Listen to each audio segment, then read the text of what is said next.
I would like to call the meeting to order. My name is Uchenna Mado, representing Ron Epstein, Secretary of the New York Metropolitan Transportation Council, and I would like to welcome all of you to the annual meeting today. I would like to start the meeting by asking the board members to introduce yourself, and if you are representing a principal, state whom you are representing, starting from my far left. That would be me. Mary Kay Murphy. I'm the Executive Director of the North Jersey Transportation Planning Authority. Jared Snyder, Deputy Commissioner, New York State Department of Environmental Conservation for Commissioner Basil Segos. Lou Vanich, Port Authority of New York and New Jersey, representing our Executive Director, Rick Cotton. Jack Schmidt, New York City Department of City Planning, representing our Director, Marisa Lago. Karen Summer, New York City DOT, representing Commissioner Trottenberg. William Wheeler, Director of Planning, MTA. I'm representing our Chairman, Joe Loda. Thanks. Good morning. Darnell Tyson, Deputy Commissioner, Suffolk County, Department of Public Works, representing Suffolk County Executive Steve Bellone.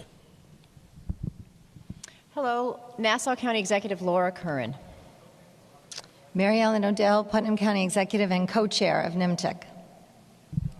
Paul Karras, Commissioner of Transportation, State of New York. Good morning. Jose Rivera. I'm the Executive Director for the New York Metropolitan Transportation Council. George Latimer, Westchester County Executive. Stephen Powers, representing Rockland County Executive Edwin J. Day. Good morning. Mike Canavan, the Federal Highway Division Administrator. Good morning. I'm Steve Goodman. I'm the Regional Administrator for the Federal Transit Administration. And good morning, Matt Larita, representing EPA Regional Administrator Peter Lopez.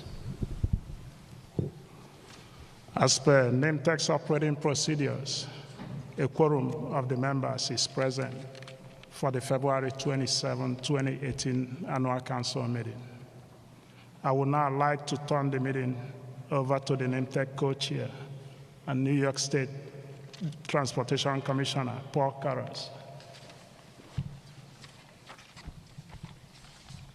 Thank you. Good morning. I'd like to welcome you to NYMTC's annual meeting. And I'm pleased that Kathryn Wylde, the President and CEO of the Partnership for New York City, is here today and will be our keynote speaker. I would also like to welcome our new council co-chair, Nassau County Executive Laura Curran, and the new council member, former Assemblyman and current Westchester County Executive, George Latimer. Lastly, I would like to acknowledge the contributions of and thank former council members Bob Astorino and Ed Bangano for their leadership throughout the years. As we know, the council is sometimes subject to onerous procedures and processes, but the work that each and every one in this room does day in and day out is important. In the final analysis, the work accomplished through this forum is vital and brings order to the process of renewing existing and constructing new transportation infrastructure. It's transportation infrastructure that allows this region to remain economically competitive nationally and globally, and to provide the foundation for economic opportunity for current and future generations. No one can deny that Governor Cuomo's commitment to ensuring the economic vitality of this region through the renewal and modernization of infrastructure is significant. In fact, New York State is investing more today in transportation infrastructure in this region than at any period in our state's history. Examples of transformational projects that have been completed or that are in process include the completion of the first phase of the Kosciuszko Bridge, the reconstruction of the Nassau Expressway, the Lower Hudson Transit Link infrastructure, the opening of the first span of the Mario M. Cuomo Bridge, and the ongoing modernization of the region's airports, among others. These signature projects will transform the regional landscape in multiple dimensions. But more importantly, there are literally thousands of smaller transportation projects around the region that will continue shaping the future of our communities. I'm particularly excited about the increased emphasis and resources the department is dedicating to support more sustainable, walkable, and bikeable communities throughout the state. In addition, the renewal and modernization of our state's transportation system affords the region unprecedented opportunities to invest in and provide cleaner alternatives, alleviate congestion, reduce air pollution, create jobs, and rebuild in a way that is more resilient and less susceptible to extreme weather events. With the leadership of this council, we can adopt smart policies and deploy new technologies that will help prepare us for a zero-emission future. While this region can do a lot collectively, we cannot go it alone. We need help from our regional and federal partners. We need a longer-term, sustainable, bankable funding source for the Federal Highway Trust Fund. We need to retain and enhance, not diminish, the strong and long-standing federal partnership we currently enjoy, a partnership that predates the Eisenhower interstate era. Because working together, there is nothing we can't accomplish. And with the past as the prologue, what's good for this region is good for the nation's overall economic growth. I'm pleased to be here with you today, and I want to personally thank you again for your support, your work, your time, and your insights. I look forward to the opportunities that lie ahead for the region. Thank you, and now it's my pleasure to invite Co-Chair County Executive Mary Ellen Odell to offer her remarks. Thank you, Mr. Curran. Welcome, everyone. This is my 7th time participating with this board, NYMTC board. And I'd like to thank our Executive Director, Jose Rivera, for choosing this venue. For those of you who have attended our meetings before, I think that this is completely night and day, literally. This is a beautiful venue. I wasn't sure if I needed to genuflect and bless before I came up here, but with that said, this organization represents the nation, the world's capital, which is New York City, and how we move, and how the suburban areas, whether they're rural or suburban, and have the urban cities involved, how we're moving. And in my time as co-chair, which I conclude the 2nd year, I've asked that we look at this Plan 2045 and who we're planning for. And it's clear to me and to many of you, I believe, that we're planning for the future generations. And the generation that we're living and breathing and honoring right now in our daily lives is the millennial generation. I have 2 millennials. I know how they want to move. I know what mobility means from them. I know what their lifestyle is all about. They want to move free. They want to move fast. They want to move cheap. They want to move in a way that allows them to be as many places as they can in a condensed period of time. I think that this board has done a tremendous job in recognizing that, and all of the accomplishments that have been achieved that Mr. Karras has noted, looking at the infrastructure, looking at our airports, looking at our railways, looking at the different hubs, the transportation hubs, has been something that we've been very focused on. And we do know that there is a lot more work to do. I'm honored to hand over the co-chair to my colleague in county government, Ms. Curran, and I do welcome County Executive Latimer. I think that they will really enjoy the opportunity to expand on all of the work that has been done. Notwithstanding the importance of infrastructure, and we all know that our infrastructure is aging, it's aging out, and it's not always meeting the needs of the millennial and the future generations. I have always asked, and will continue to ask, that we incorporate interoperability and safety into all of our plans and all of our funding. Funding is the priority issue on how we pay for all of these projects. But the #1 concern as public officials and leaders should always be, and I believe it is always, safety. Safety should always be first. So I thank Mr.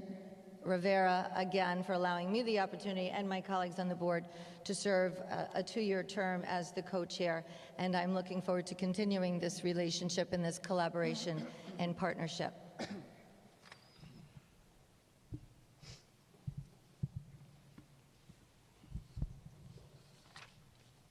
Thank you, County Executive Odell. Good morning, everyone. It's great to be here again. This is an iconic institution, and it's great for you, all of you, to be here today. And and we appreciate your continued support and interest in the future of the regional transportation system.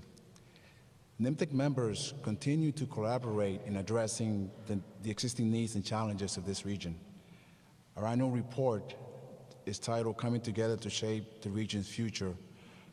It's a testament to that. Over the past year, with the support of the Council, NYMTC staff continued to streamline the administrative processes that help member agencies expedite the delivery of federal aid transportation projects needed to adequately maintain the region's transportation infrastructure. As more and more residents and visitors travel through this region, NYMTC prepares to address the challenges of future growth and rapidly increasing travel demands while continuing to advocate for vital and continued investments. Last June, NYMTC adopted its latest regional transportation plan, otherwise known as Plan 2045. Plan 2045 covers a planning period from 2018 to 2045 and is titled Maintaining the Vision for a Sustainable Region. It outlines the strategic framework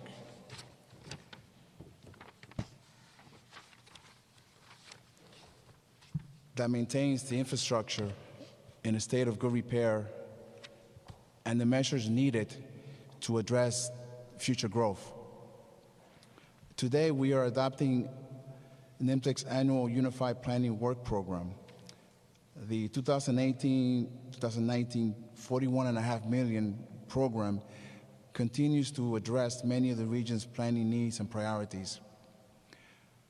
Finally, I would like to thank the Council, particularly Co-Chair and Putnam County Executive Odell and former New York State DOT Commissioner Driscoll for their support and their leadership. I now look forward to working with New York State DOT Commissioner Curran and Nassau County Executive Curran, along with the rest of the Council members, in continuing to address the region's transportation planning challenges. And now I have the pleasure of introducing our guest speaker. Our guest speaker is Ms. Kathryn Wylde. She is the President and CEO of Partnership for New York City, with its mission to work with government, labor, and the civic sector in building a stronger New York with a focus on education, infrastructure, and the economy. Ms. Wylde is an internationally known expert in housing, economic development, and urban policy. She received honorary degrees from Fordham University and St. Francis College, and serves on several boards and advisory groups, including the New York City Economic Development Corporation, the New York City and Company, the Fund for Public Schools, the U.S. Trust Advisory Committee, the Manhattan Institute, the NYU Lutheran Medical Center, Sponsors for Educational Opportunity, the Governor's New York City Regional Economic Development Council, and the Governor's Business Regulation Council. She has authored numerous articles and policy papers and has been recognized for her leadership by dozens of educational, professional, and nonprofit institutions.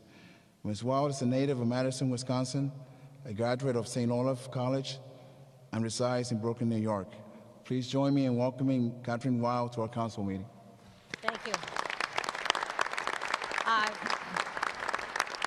I noticed as you were reading my overly long resume that you didn't include a transportation organization. So I'm unabashedly here as not an expert on transportation, but rather on the business community's perspective on the transportation infrastructure issues. And that's, I hope, what I can bring a little bit about today, particularly in the context of the immediate crisis. And it's interesting to me that NYMTC represents this interface between state and local government and transportation agencies and the federal government, which we really don't have a counterpart on the execution side of projects. And one of the things that we're looking for in the business community is to see the kind of collaboration and coordination around our infrastructure, transportation infrastructure projects,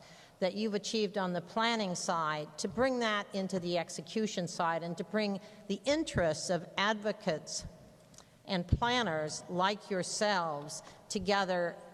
And if you look at, I'm going to talk a little bit about what's happening in Albany this year. This voice, this collective voice focused on execution, is not being heard. And I think that's the opportunity that we have most immediately in the next 30 days, but through a phased commitment the governor has made through over the next 2 years to really get something done in this region that is unique and new. The great thing about New York is we have very strong institutions, we have very strong industry interests, we have very strong labor interests. Unfortunately, the strength of those interests tends to result in intransigence to change. And we right now, fortunately, have leadership from Governor Cuomo and from many of the county leaders that I've been following that want to see change happen, that recognize that technology and changes in funding formulas, our assumptions about what comes from the federal government, our assumptions about what we have to do ourselves have changed dramatically in the past couple of years, and that has to be reflected in our institutions, in our laws, in our incentives, and how we approach the transportation infrastructure issue. That's leadership is needed to make that happen. It requires cooperation between Albany and the localities. And to me, I'm delighted you're all here, because I feel when I go to Albany that that is missing, that when we sit down and talk, we actually find common interest across interests that we don't see it being achieved in Washington. We find here we have to do something about that. So I'm going to very quickly talk a little bit about, from the business community standpoint, transportation infrastructure starts with that our economy has grown 22% since 2001. Our transportation infrastructure has not kept up in that growth. Part of that growth is a diversification of where jobs and populations are growing, where we don't have adequate transportation services. So it's not simply maintaining and improving what we have, but expanding our system. Last summer, we did a survey of foreign international business CEOs, 50 of them, who, it was an individual survey, and asking them what would it take to grow their presence in New York and expand their job creation here. They all said their biggest concern about expanding in New York was the unreliability and the deterioration of our public transportation system. Obviously, one of the things they care a lot about is thinking about many companies. Most major companies in New York have employees and business operations on both sides of the Hudson River. So the Gateway Project and everything that represents is a big issue. But it's true generally that the infrastructure, I mean, Joe Lotus says what keeps him up at night is not the tunnels under the Hudson, but the tunnels under the East River. So we've got huge issues. The business community is acutely aware of them and very concerned about the future. And I think that's evidenced by the fact that you've got, while we haven't had much success in pushing forward with a major infrastructure program in Washington, the U.S. Chamber of Commerce is actually recommending an increase in the gas tax in order to fund an infrastructure program. And that is an indication, you don't get the Chamber of Commerce recommending tax increases often, that is an indication of how important this area is to the business community, mobility generally, whether it's the airports or the commuter rail, or the subways, it all matters. In terms of the current situation where we find ourselves, about a decade ago, Mayor Bloomberg made a full court press for congestion pricing, which some of you may remember. He was really reflecting the business community's point of view. Let me see if I can. Did I do the change in slides? No. Not working. Oh, wait. I think I'm going backwards. Thing upside down. So from a business community standpoint, traffic congestion is a huge issue. When we did this study 10 years ago for Mayor Bloomberg's report, we found 13 billion, HDR actually did the study, we found $13 billion in cost of excess destructive traffic congestion in the region. This is not just Manhattan, this is the whole region. In fact, if you do the analysis, the biggest factor of delay in terms of lost hours, lost productivity are actually people going to jobs in Queens, which we all understand some of the reasons contributing to that. So $20 billion a year is what we see as the cost of congestion, most of that coming through time lost through people commuting to work or doing work-related travel. So this is a huge issue for us. Congestion pricing to the business community is an important way to address those losses. The Fix New York Commission and so traffic congestion, I start with that, is an opportunity, yes, to reduce costs, improve efficiencies, and at the same time to raise about $1.1 billion. Right now it looks like the traffic congestion plan in Albany is, to put it optimistically, a phased-in approach over a few years. But that's better than not having it there at all, and the governor has included a process to get there. And I think this is an area that's very important because it results in, it moves us in the right direction. But traffic congestion, while it's the most, it's gotten the most attention, is only part of the overall set of issues. Obviously, the MTA has huge unmet funding needs, and there are regional transportation funding needs beyond the MTA, but I'm going to focus on that. The governor put forward a subway action plan for $850 million short-term plan split between the city and the state. The city said we're not going there, although now the city council speaker last week suggested that he might go there, or the council might recommend that. But that's what we shouldn't be shutting down on those kinds of issues, because what we really need is the full financing package, and we need to think of new ways to fund it. The governor set up this Fix NYC Commission, which I am on, that didn't get mentioned, and that commission came out with a plan that recognizes, number one, I've got a chart on this thing, if you can see it, which shows the taxes currently dedicated to the MTA, which are about $5 billion a year, which is substantial. Again, from a business perspective, we're not really ready to say we need more taxes to fund the MTA until we see that we've got a far better system for, again, execution, a project execution.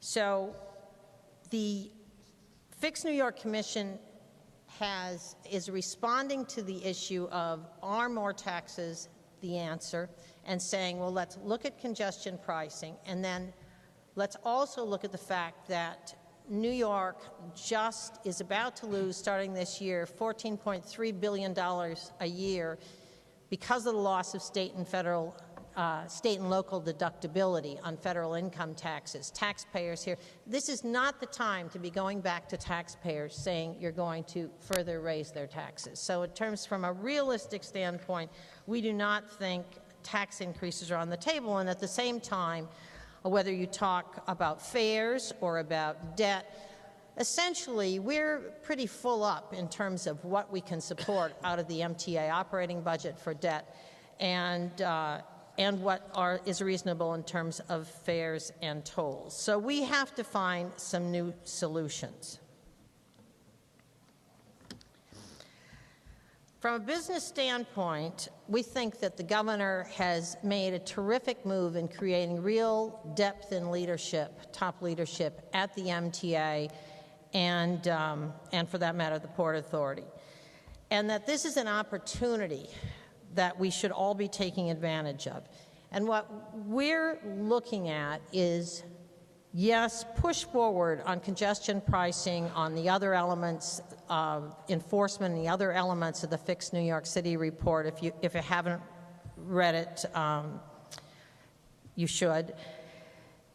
That's going to be that is in the governor's budget amendment, and those will be on the table. But there are a couple other items that are equally important if we're going to make up the resource gap. From our perspective, well, I must be doing it wrong again. No. I hate audiovisual. Okay, so from our perspective, one of the things we haven't talked about for about a decade are P3s, public-private partnerships.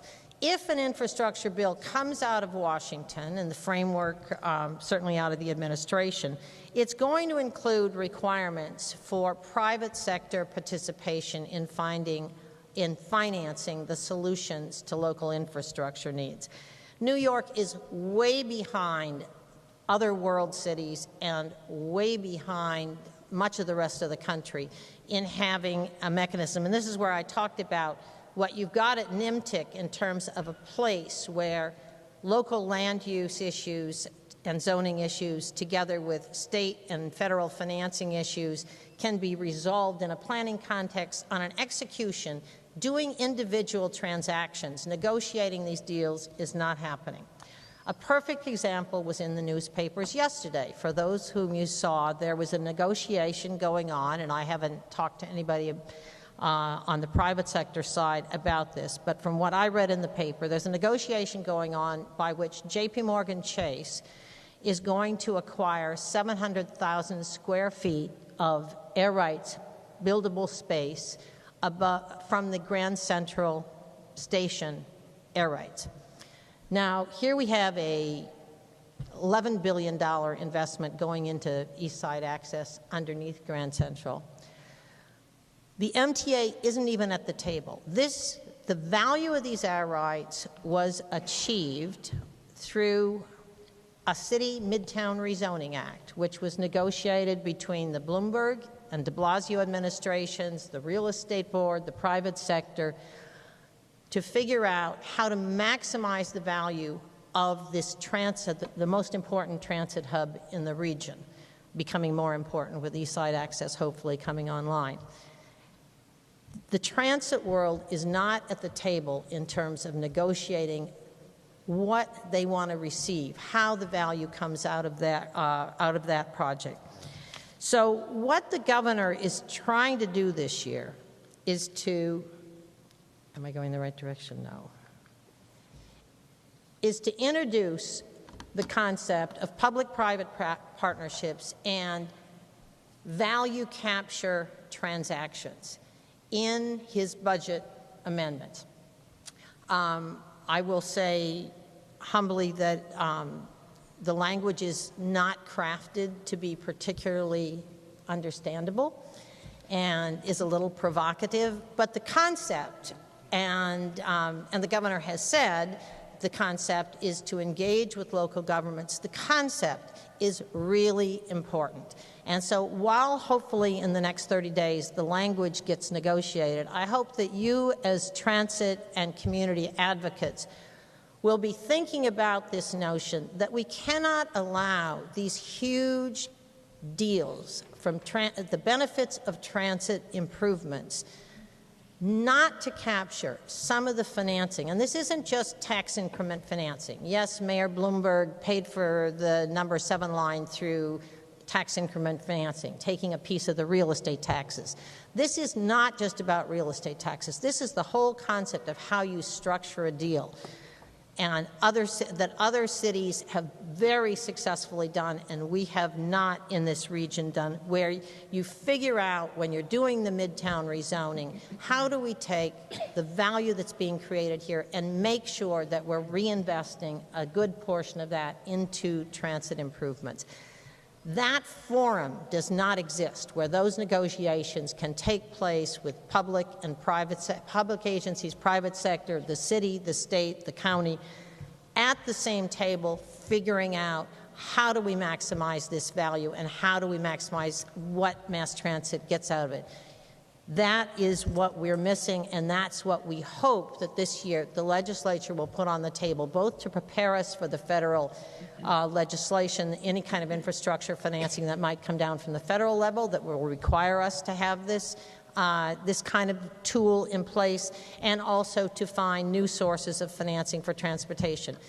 I think one problem is that the people who are the really strong transit advocates, whether it's the professionals in the industry or it's the riders or it's the employers, are not necessarily expert on these kind of real estate development, financial negotiation issues. This isn't their centerpiece cup of tea, whereas for those who would like things to stay as they are because it's working for them, they think, and they're hoping against hope that somebody else will pay for it, it's time to recognize nobody else is going to pay for it. And the value capture mechanism that the governor is putting forth in concept, and that we all have to work hard to figure out, what does that look like? Is it some expansion of the Capital Projects Review Board at the MTA? Is it a new entity? What is that? We have to work together on figuring that out, and hopefully we can do that in the next 30 days. But it will take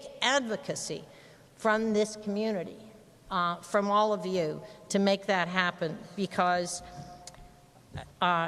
if we don't have that advocacy, the governor and the MTA leadership are going to be out there on their own trying to argue this, and they've just got too many irons in the fire to be able to do that effectively without our support.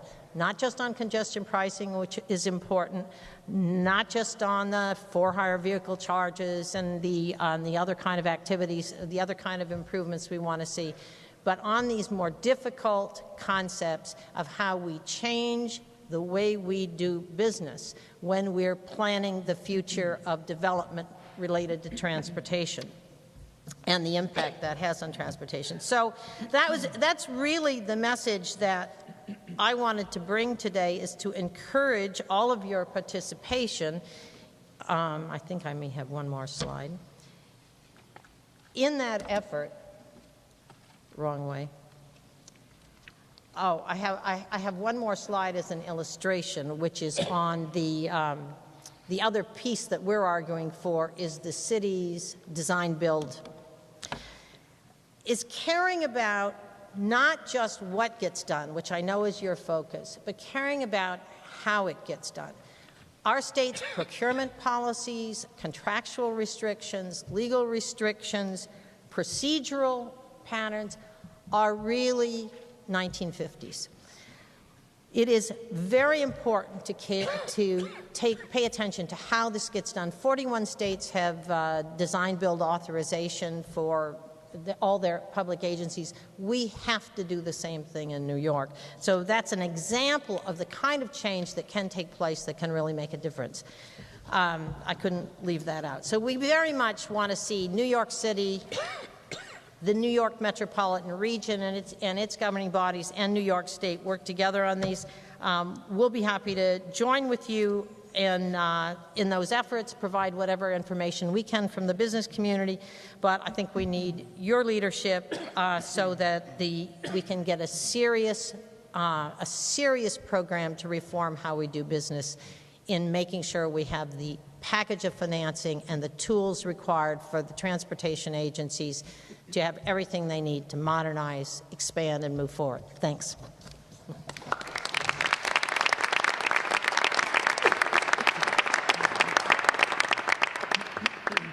Thank you, President Wylde. I'd like to ask council members if they have any questions for Kathryn.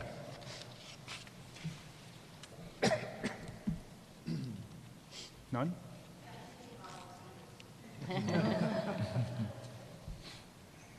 Members of the audience, any questions? Yes, sir.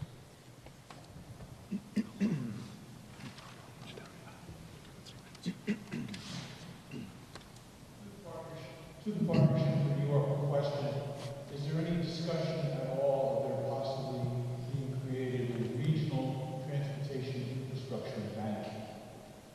Is this something that we can come up in discussion? Well, unfortunately, as you know, as I mentioned, debt is already a serious problem, at least for the MTA, and would be for the Port Authority too. I don't think more debt is the answer, and banks aren't in the business of giving away money. So the notion of an infrastructure bank is not what we would be recommending. We think we need an infrastructure development corporation, if you will. Most other cities or regions, countries have put together development entities that are able to attract equity and attract private financing. But in terms of a public bank, it's another way of saying more debt, I think. I'm sorry, I just came to a question about the funding mechanism of some of these projects. We had met earlier, and I had discussed a TOD project that we're currently undertaking in Putnam County in the village of Brewster. And I've been conferencing with some of our union leadership. Obviously, their interest is to keep their membership working.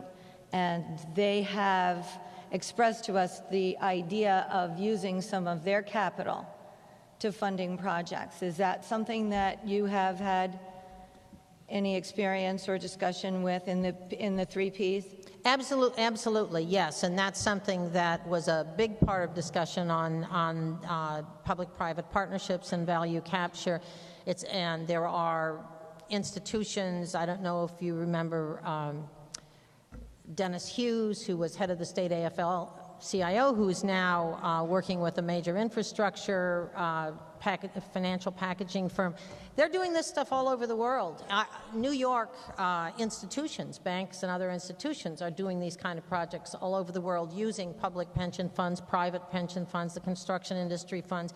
It's totally doable, but you have to have the rules in place, and most importantly, you have to have the flexibility in place so that you can undertake these projects without having the state legislature have to act on every one. You just can never get out of your own way. I mean, right now we can't even pass a design build for the city unless we limit it to one project. And you can't do what we have to do, more efficient, effective and cost-effective construction. You can't do it with the state legislature driving every decision and with everybody's political interest being resolved. It just won't work. But you can do it if you do present legislation that can streamline the process. Executive Director Rivera and I were talking earlier about how projects like our TOD, and County Executive Curran's going to come up and take a look at what we've been able to accomplish. And in government, we understand that the initiatives and the programs are always there. It's public benefit. The changes in personnel, in leadership, in political influencing, in legislation, that's where you get the stop and start and stop and start, and sometimes the different focus changes. And before you know it, you've done absolutely nothing all too often. I would maybe ask if there would be something that we could package collectively to present to the state legislature and to the governor, of course, to say, look, these are the roadblocks. These are what are preventing us from making projects happen strictly because our hands are tied in certain circumstances that can be easily remedied and undone with just streamlining and cleaning legislation. And I absolutely would encourage that we embrace the union leadership and the stakeholders who do have a very powerful voice in lobbying for projects, obviously, as I mentioned, for the very simple reason that they want to keep their membership working and their families working. I think that's a great idea. I think to the extent you could do that, put together that kind of package, it would be terrific. You're right. That's exactly what's needed. Not a project-by-project attempt to negotiate this thing over multiple administrations, but rather a total reform and a streamlined process. Right. I think that would be something that I would ask that the board maybe take on for this year and ask for your assistance. And each and every one of us have a representative that we can tap into. And I think the governor, since the Tappan Zee, the governor has become fixated on this, really sold, and he really has this in mind. And so he's looking for your industry and your groups to come through with, here are the specific things we need as the generic tools that we can go forward and really move these projects. And wants to be supportive of that. And I think either through the form of the Fix NYC Commission, which doesn't have to be just NYC. In fact, some people in NYC don't even like that title. But I think in the context of what the governor is trying to achieve with the value capture and with this whole focus on infrastructure, what you're talking about is exactly what's needed. And not to take any credit away from the governor, but we all know we're not reinventing the wheel here. This has been done in other capital cities around the world. It is being done in the United States. It has been done. This particular, our region, we have so many different dynamics and forces at play with environmental concerns and seeker and all of those processes that the volumes of legislation or the volumes of rules are really just daunting in themselves, and that could be, I think, something that it would take time, but looking at, who's sitting up here and who's sitting out there, we could probably get something at least to a starting point. I think that would be great. Thank you. Any other questions, members of the audience? Yes, sir, in the aisle. I'd like to ask Ms. Wylde, you haven't mentioned the proposed Amtrak Hudson River rail tunnel, and I wanted to ask you, the Regional Plan Association has supported using the tunnel not only for passenger trains, but for freight trains, way to sharply reduce New York's overdependence on trucks. And this obviously make for 24/7 utilization of the tunnels. And there's also some talk that you could, instead of building 2 new tubes in the new tunnel, reduce it to 1, at least for the time being. That would still allow the 2 old tubes to be taken out of service for repair one at a time and maintain current levels of service. And once all 3 tubes are operating, you could actually double rush hour capacity. You could use 2 tubes in one direction. Agree. I did mention the Gateway project as being a top priority because of the relationship between Northern New Jersey and New York. We're one economy, and so I totally agree with that. I don't have any expertise on the details of the tunnel. Just like it's important that budgeting for annual expenses have their own focus, and when you look at capital budgeting for the longer term and the provision of revenue support, I think it's really critical that taxes be focused on where they should go. My concern really is, looking at the congestion pricing, which is in a way a tax. To me, it's actually quite rational because it discourages driving and provides revenues to hopefully encourage mass transit. But in the same vein, I think the partnership was one of the leading forces behind the removal of the hotel tax and the commuter tax about 15 years ago. And those are 2 of the most rational taxes I've ever heard of, because you have more cops, more firemen, more emergency responders because of commuters, because of visitors. And we probably lost more than $15 billion in tax revenue in that. Yeah, I have to correct you on, certainly we supported the commuter tax. We were not involved in the hotel tax. The hotel tax. I think Rudy Giuliani would be upset if we took any credit for that, but we were for reducing the hotel tax at the time. Yeah.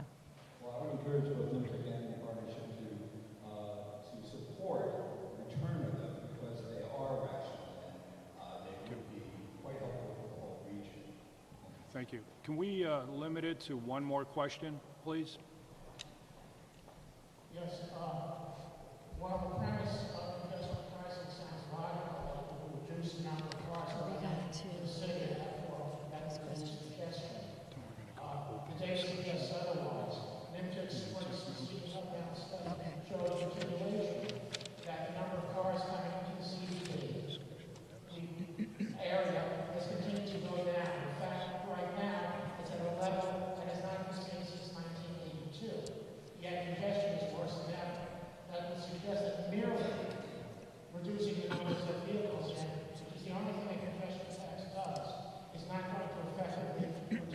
congestion. With regard to that, similar situation has occurred in London, as is in our today's meeting. Secondly, I do have the intake report over here. Secondly, with regard to raising money for the subways or any transportation, the problem has to do the following. Both the subways and the commuter rails essentially mean the fare recovery rate is only 60% of total expenses. If by adjustment pricing, you move people away from the roads into the subways or the commuter rails, and one of the things that Move New York has said, they expect a $200 million increase to the subway fares because there's increased subway fares. They have not included the expense that really translates into a $130 million deficit in operating expenses due to the increase of revenue Let me, because I know we're a time constraint, let me respond to your points. There are lots of factors for increased congestion. Number of cars is one of them. Circulation of cars, particularly of for-hire vehicles, is probably a bigger one. So there are lots of issues, and if you talk to my membership, they talk about bike lanes, et cetera, so we won't go there. Bike lanes and bus lanes that are taking up driving space. So there are lots of factors, but the point is that, in fact, going forward, we're going to have to figure out a way to manage traffic. And how we do that, through an effective pricing strategy, through using technology, we're doing nothing to speak of now. The red light bus cameras, virtually nothing. We have to start moving that direction. So I'm not recommending a particular prescription, but simply recommending that we move forward in that regard. Now, I want to respect the chair's timing. Okay, we were going to limit it to that last question. We'll do two more quickly, please. Quick questions. Okay, just one more. Just one more. Okay. Gateway tunnel finance. Do you have any thoughts? Well, we have to make a strong case to Washington that if New York and New Jersey borrow half the funding from the federal government, that counts as our money because it's our obligation. I think they know that. They're in finance, these people. So I think they're just waiting to announce their program so it can be the Trump Gateway Tunnel and not the Schumer Gateway Tunnel, right? Okay. Again, President Wylde, thank you very much for your time and your remarks.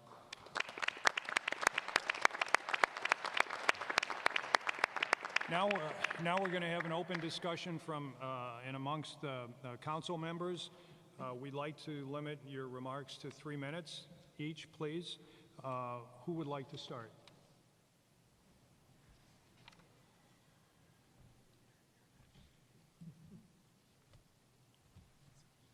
No one? Okay. Thank you. Now I'll turn the meeting over to County Executive Odell. At this point in our meeting, we will move on to public participation. Those of you who did register for questions, if you want to just join each other in the center aisle, I'll start with Deborah Gilliard. Hello, Deborah.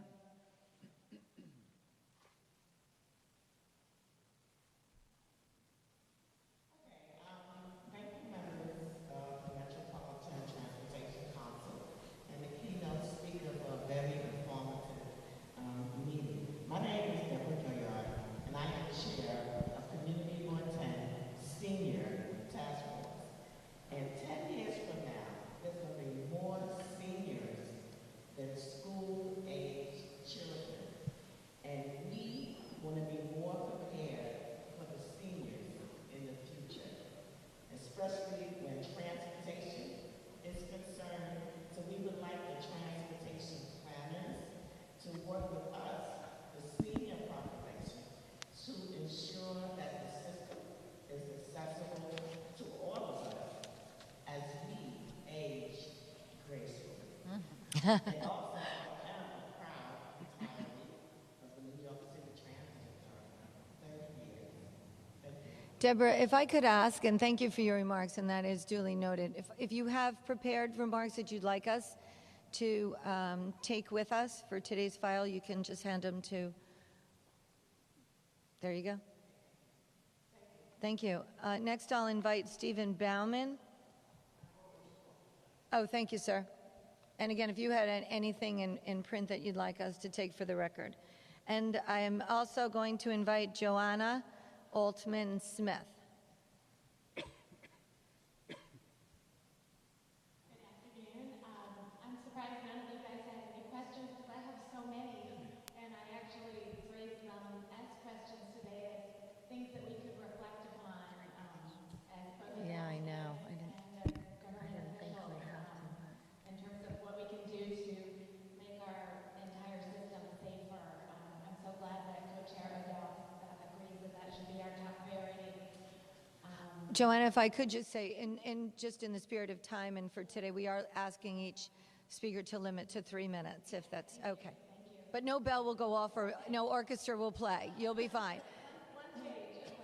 So why do we tout safety improvements at around 200 priority New York City schools when there are over 1,500 public schools in New York? I should note that I live in Brooklyn, so a lot of these are observations from on the ground in New York City. There's so many cheap, quick improvements like LPIs, crossing countdown clocks, painted curb extensions that could be but have not been installed and are leaving millions of kids vulnerable every day. Why do we do educational outreach in senior centers, such as putting reflective tape on canes and walkers, when even basic pedestrian safety infrastructure like crosswalks, sidewalks, safety islands are left ill-maintained? Why do we spend millions upon millions of dollars adding lanes to freeways and bridges in the region that only induce more demand for driving, when similar expenditures on active transportation and transit could transform our cities? Why do we continue to allow non-elected community boards and general grumpy neighbors to stall and entirely derail critical life-saving infrastructure projects even in the Vision Zero era? Why are we still building infrastructure that is known to contribute to injury and death, such as repairing corners without extending them, installing bike lanes with no protection, creating bus stops that can easily be obstructed, forcing passengers into roadways? Why has there been no mention today of automated vehicles, distracted driving, or any number of current and future technological issues that need to be taken into account when we're planning for the future of our region? Why is New York City overrun with illegal, oversized freight vehicles with very little prevention or enforcement? Why does New York State criminalize e-bikes when they offer ideal freight and individual transportation solutions and they're being embraced around the rest of the world? And finally, I had a question for the room. I was curious if anyone from NYPD is here today. And I would like to point out to the panel that we should stop designing infrastructure that requires enforcement for it to function, because NYPD is not in the room and they're barely on the streets. So please keep that in mind when you're designing for the future. Thank you so much. Thank you, Joanna. At this point, I'll turn the meeting back over to Mr. Karras. Thank you. We now have a few action items to take care of. I would like to enter a motion to accept the June 29th, 2017 meeting synopsis. So moved. Second. Is there any discussion? All those in favor say aye. Aye. Any opposed? Any abstentions? Motion passes. For the second item, I would like to ask Setu Ellen of the NYMTC staff to introduce the resolution for adoption. Setu here.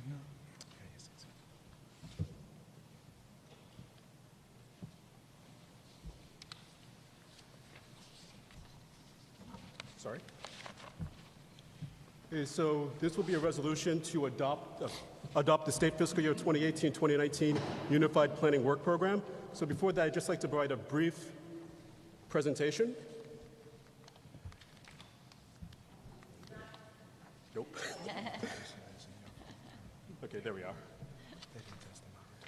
So the Unified Planning Work Program, it is one of the required products of our planning process. It serves as a type of budget which identifies both the work of the MPO as well as the resources to accomplish that work. It also serves as a grant application that, when completed, enables federal funding to enter the region to fund the planning activities that have been defined within the work program. It's also an important element of the Metropolitan Transportation Planning process.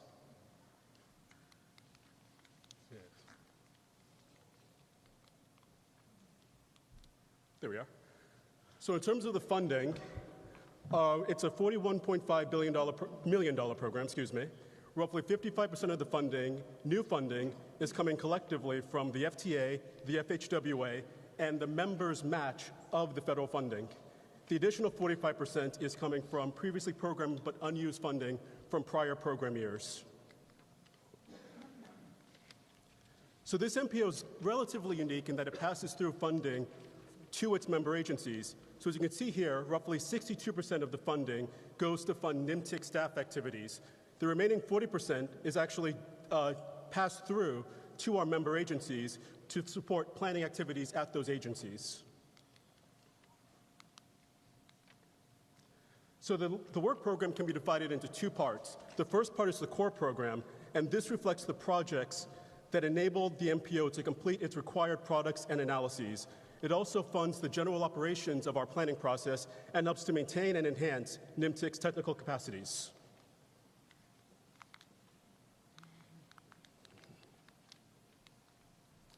The second part of the program are the discretionary projects or strategic planning projects. And these projects all have a basis in the plan, Plan 2045, and they help the members to address local issues, or not local issues, but sub-regional issues, needs, and priorities. So in terms of the funding that goes to the member agencies, the total amount being passed through is roughly $15.5 million, and of that, about 44% is going towards the discretionary program, and the remaining 55% funds, let me rephrase that, 44% goes to the core work, and 55% goes to the discretionary work.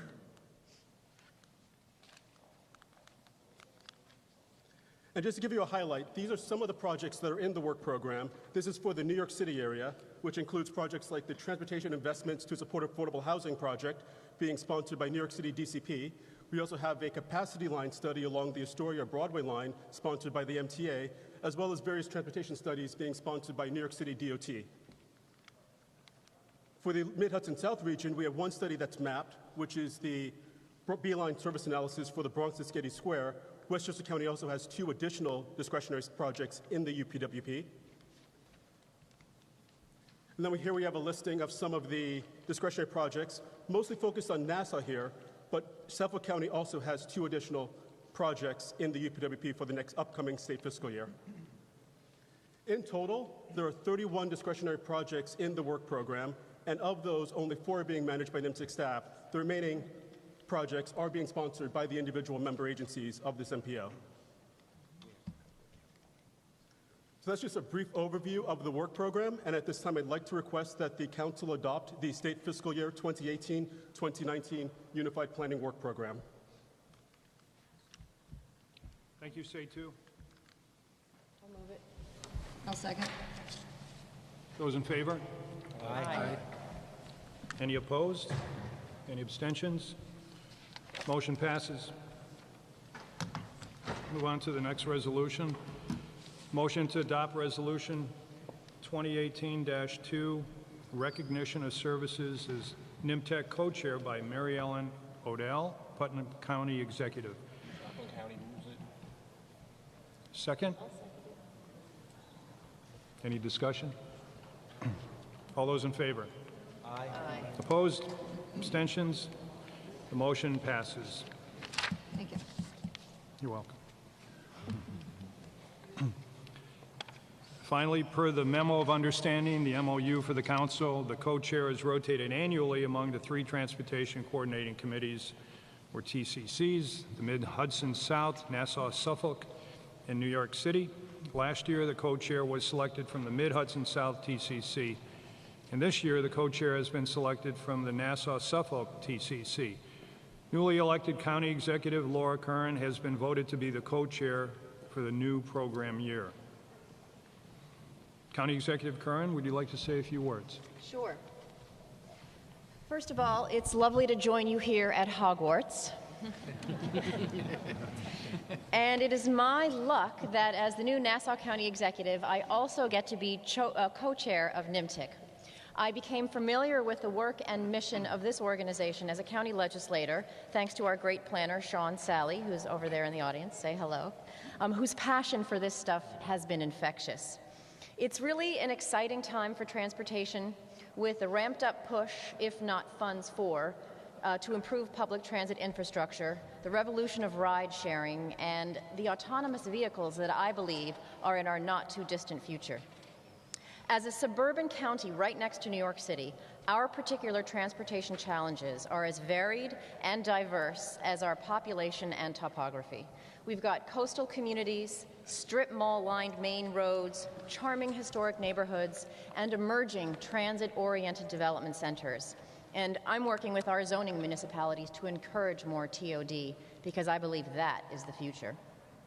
At the same time, we are struggling, like everybody else up here, to keep our bus service, advocating for our beleaguered Long Island Railroad riders, one of which is my husband, so I hear about it constantly, and struggling to keep our roads in good repair.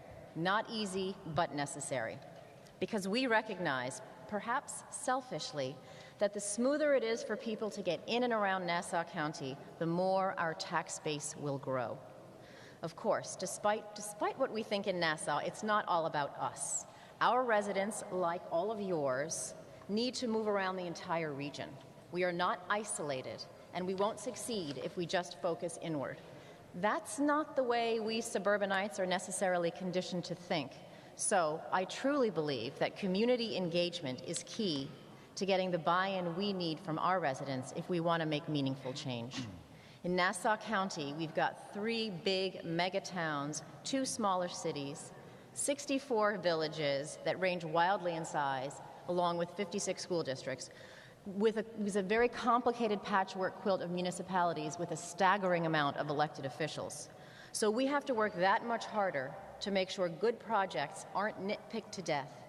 And that means speaking to people where they're at, in their communities, to get their input and work to earn their trust. Our success comes when we engage from the bottom up and not dictate from the top down. So I'm really impressed and encouraged by how much NYMTC has already accomplished, especially in the past 2 years under the leadership that I have sitting right next to me. And I look forward to collaborating to ensure a prosperous future for our entire region. And I'm really looking forward to this opportunity, and I can't wait for the next year. Thank you. Thank you, County Executive Curran, and congratulations. And now I'd like to ask for a motion to adjourn the meeting. So moved. Second? Any opposed? Meeting adjourned. Thank you very much.